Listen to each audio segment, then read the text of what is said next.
Dünya Şərqi Türkistanlıqlar qarindoshlik uchrashishining ahamiyati va g'oya maqsadlari.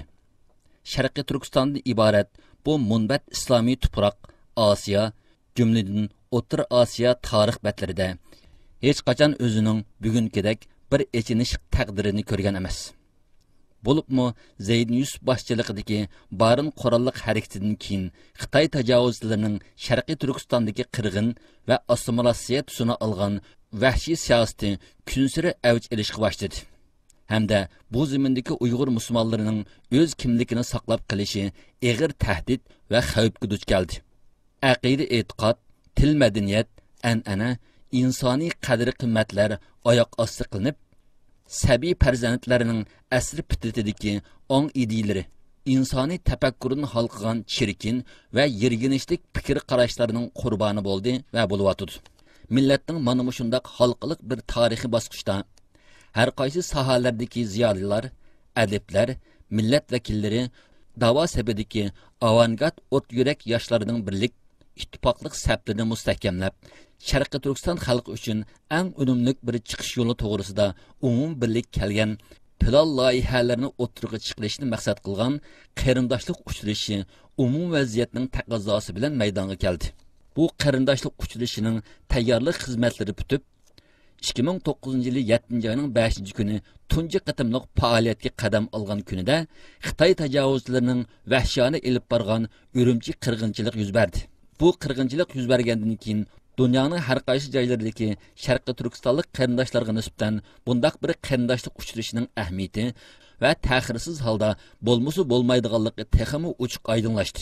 Demak, qarindoshlik uchrashi orqali Sharqiy Turkiston xalqining talab taqozzolari ilmiy yo'l bilan o'zaro hamkorlik asosida kun tartibga keltirilib, zulm, tajovuzchilik va milliy qirg'inchilik jinoyatlari qarshi xalqaroliq Turkistonliklar birlik safi hosil qilinadi. Buning uchun o'zaro uchrashish, fikr almashtirish, tushunish, qarindosh bo'lish, do'st va sabdosh bo'lish, o'rtaq hamkorlash jihatda muhim va ahamiyati zo'r bo'lgan bir faoliyat bo'lib hisoblanadi. Ondan boshqa bu uchrashish Sharqiy Turkiston vaziyati to'g'risidagi eng jiddiy va eng halqiliq bo'lgan muhim masalalarga qarata yangicha bir andiza va hal qilish usullari haqida o'rtaq unum hosil qilib, Sharqiy Turkistonning mustaqillik yo'lidagi og'ir va mushaqqatli xizmatlarini o'ng'ishli elib berishda intayin muhim ahamiyatga ega.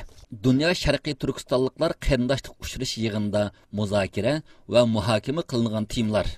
Birinchi navbatda Sharqiy Turkistonliklar qarindoshlik uchrashi yig'ini 2009 yili 7 oyning 5 kuni Istanbulda ochildi. Yig'inning keyingi programmalari Urumchi qatl am munosabati bilan bekor qilinib, namoyishga aylanib ketdi. Urumchi qirg'inchiligi va tutqun qilingan qarindoshlarimiz programma kun tartibiga ilindi. Ikkinchi qitimliq Sharqiy Turkistonliklar qarindoshlik yig'ini 2010 yili 7 oyning 7 kuni ochildi. Yig'inda asosiy til, din va milliy madaniyatga ega chiqish va qo'g'dash to'g'risida muzokara va munozara qilindi. Tilimizni, dinimizni va milliy madaniyatimizni qo'g'dash to'g'risida dunyoning har qaysi joylaridagi Uyg'urlar o'ltiraqlashgan rayonlarda ona til yasli va Qur'on kurslari etish qaror qilindi. Shun davlatlik Dunyo Sharqiy Turkistonliklar qarindoshlik uchrashi yig'ini 2011 yili 19 iyun kuni Istanbulda ochilish murosimi bilan boshlab 26 iyun Bolo shahrining sayohat rayoni bo'lgan Sunnat ko'li bo'yida muvaffaqiyatli oxirlashdi. Yig'inda turlik soha bo'yicha hamkorlash to'g'risida qaror olindi. Elingan qarorlar ta'lim-tarbiya sohasida hamkorlash, tashviqot va axborot sohasida hamkorlash, diniy da'vat va suhbat yig'ini uyushtirishda hamkorlash, iqtisodiy sohada hamkorlash deganlardan iborat. 4-chi navbatlik Dunyo Sharqiy Turkistonliklar qarindoshlik yig'ini 2012 yili 7 oyning 8 kunidan 14 kunigacha Bolo shahriga qarashli Sunnat ko'li bo'yidagi mehmonxonada ochildi. Yig'inning asosiy mazmunlari: 1. Amaliyotchanlikni ishga oshirish, 2. Tashkilotchanlik, tashkillanish sistemasi va qoida prinsiplari, 3. Tashviqotning ahamiyati, ijtimoiy uchur aloqa va axborot sohasida saviya oshirish, 4. Ma'arif, ta'lim, tarbiya sohasidagi xizmatlar, 5. Da'vat va tabliğ xizmatları, iqtisodiy jihatdan yükselish faoliyatlari. 5-ci növbətlik Dünya Şərqi Türkistonluqlar qarindoshlik uchrashuvi yig'ini 2013 yili 23 iyundan 28 iyungacha Düzce shahrida ochildi. 5-ci qitimlik uchrashuvimizning asosiy temasi islohot edi. Ya'ni iymon, amal, ideya, siyosiy ko'zqarash, siyosiy ong, dunyo vaziyati, vatan va xalqimizning tarixi, buguni va kelajak, tashkilotlarimiz va tashkilotchiligimizni ko'rayotgan masalalar. Ularni hal qilishning yo'llarini o'rganishdan boshlab, o'rganganlarimizni ahamiyatga tatbiqlash va shu orqali avval o'zimiz, ondan atrofimiz, xalqimiz va vatanimizga cho'nqur ta'sir ko'rsatadigan darajada islohot elib berish maqsad qilindi. Bu islohot programmasining plan loyihasini tuzib chiqish uchun islomiy islohot, siyosiy islohot va tashkiliy islohotdan iborat 3 tarmoq tema belgilangan edi. Bu bir qancha kunlik faoliyatimiz jarayonida söz qilgan ustozlarimiz asosan mana mushu 3 halqani tutuq qilib turib, bizni nurg'un bilim bilan ta'minladi. Nurg'ulgan qimmatlik taklif fikrlarini sundi. Ba'zi bir jihatlarda qat'iy va jiddiy islohot, o'zgartish elib bormasak bo'lmaydiganligini cho'nqur his qildirdi. Bular islomiy islohot, siyosiy islohot, tashkiliy islohot. 6-cı növbətlik Dünya Şərqi Türkistonluqlar qarindoshlik uchrashuvi yig'ini 2014 yili 8 oyning 4 kuni Şərqi Türkiston xalqi duch kelayotgan tahdidlar va uni hal qilish chora-tadbirlari degan temada o'tkazilgan bo'lib, 5 asosiy cho'ng tema va har bir tema 4 tarmoq temada muzokara qilindi. Yig'inda muzokara va muhokama qilingan asosiy temalar: 1-kuni islom dini duch kelayotgan besim va tahdidlar va hal qilish chora usullari. 2-kuni ichki va tashqi kuchlardan kelayotgan tahdidlar va hal qilish chora usullari. 3-chi assimilyatsiya va nufs tangpunsizligi va hal qilish chora usullari. 4-chi Sharqi Turkiston xalqi ma'rif jihatga duch kelayotgan tahdidlar va hal qilish chora usullari. 5-kuni madaniyat va urf-odatga qarshi duch kelayotgan tahdidlar va hal qilish chora usullari.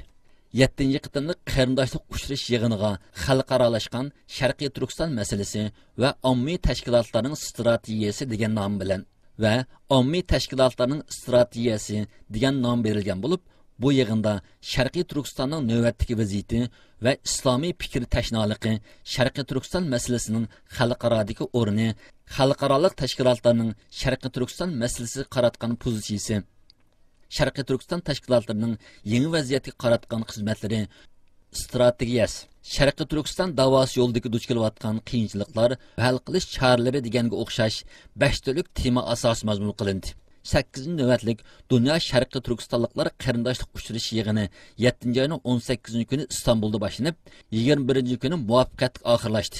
Yig'inga dunyoning o'xshamagan joylaridan kelgan tashkilot rahbarlari, jurnalistlar, tadqiqotchilar, ziyolilar, diniy ulamolar va Uyg'ur yoshlar qatnashib, Sharqiy Turkiston mujodilasida sog'lom ideya, to'g'ri harakat degan temani asos qilgan holda muzokara va mulohiza elib bordi. Yig'in oxirida 8-ci navbatlik Dünya Şərqi Türkistonluqlar qarindoshlik uchrashuvi yig'inining xulosa doklati e'lon qilindi. 4 kun davom qilgan yig'in oxirida dunyoning har qaysi joylaridan kelgan vakillar munbarga chiqib, xulosa doklatini birlikda e'lon qildi.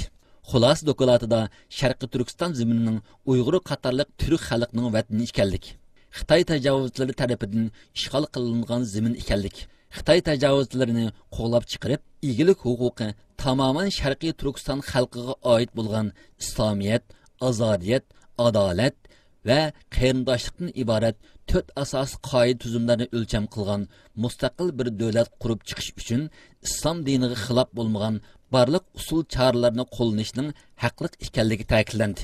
Doklatda yana Sharqiy Turkiston mujodilasining amaliy harakatida oshqulluq va tushkunlikdan xoli o'ttira yo'lni tutishning zarurligi o'tirib qo'yildi.